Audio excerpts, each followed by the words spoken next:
Hello everybody! I have started to give out these microbits to those of you that participated in Astro-Pi. If you open up the envelope as well as the certificate, there is this, a microbit. And if you're in year 8 or 9, you'll know what a microbit is. We had some lessons in class. But if you're in year 7, you probably think, what on earth is this strange little blob of technology with these sort of LED displays and some buttons? What's the point of this?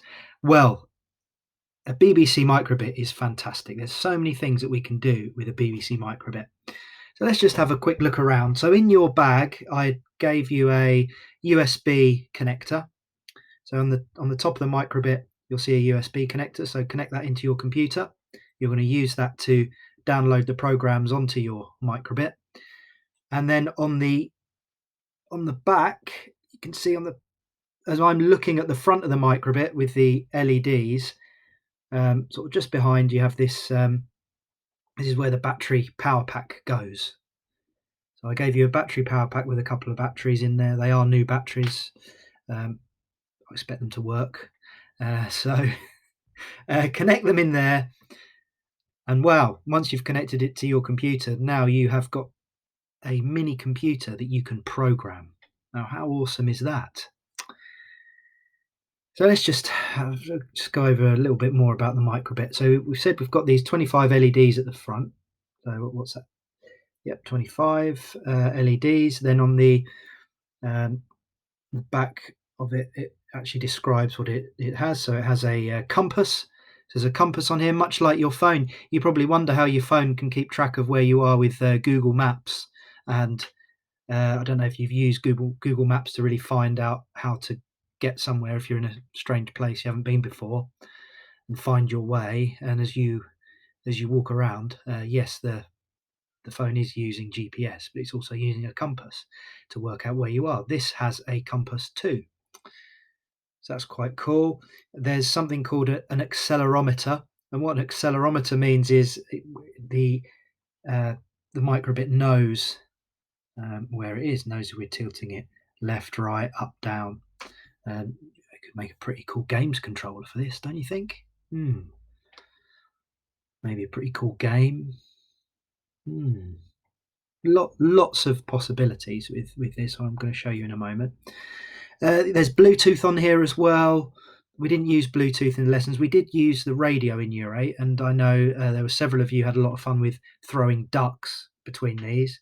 So we were broadcasting duck to many microbits from one, and then shaking. When we shake the microbit, we could shake it and it would launch a duck onto all the microbits in the vicinity. I think we had some year 8s on a sunny day earlier on in the year.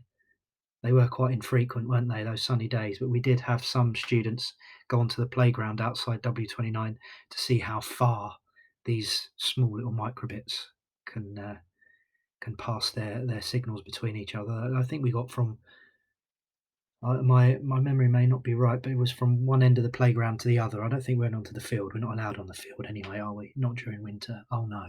But certainly across the playground, we could throw a duck, a virtual duck. So that was kind of fun as well. So what do we do here? So I'm going to minimize myself a bit. So if I just move this down here, just shrink me. Oh, I've gone.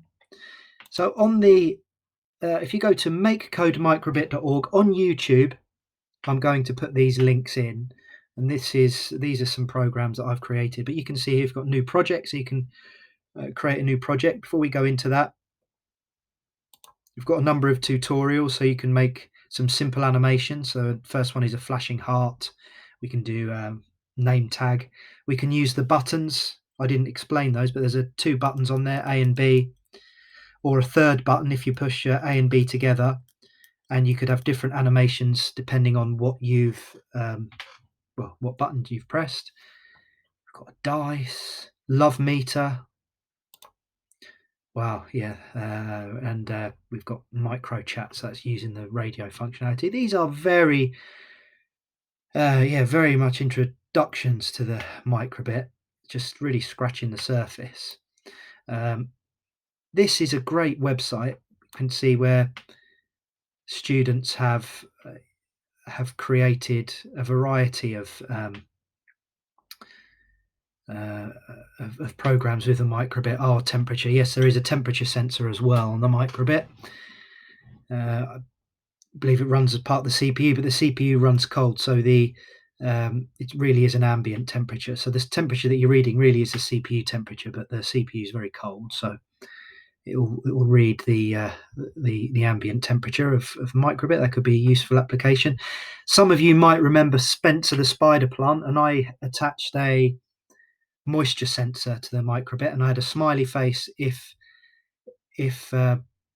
Spencer had been sufficiently watered, or if not, there was a sad face. So you can attach other other sensors to this microbit. Of course, you'd have to pay for those, and you don't have to do the microbit itself. There's a lot you can do with a microbit alone, but of course there are some extra things you can attach to it. I had a moisture sensor.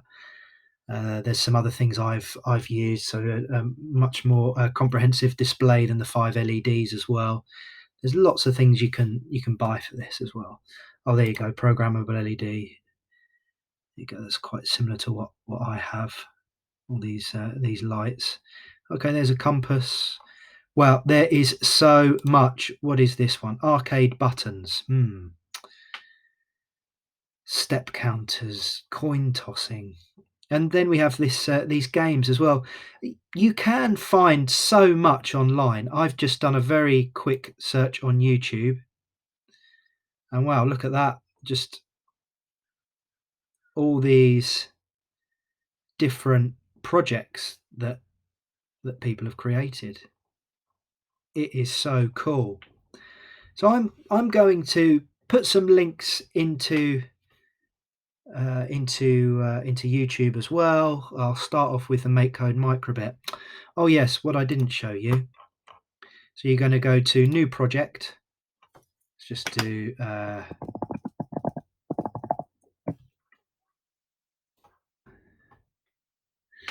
follow the tutorials. The tutorials will take you through these steps anyway, but you can see certainly from year 7 looking at Scratch, this is block code. So I could do, let's wait for it to load.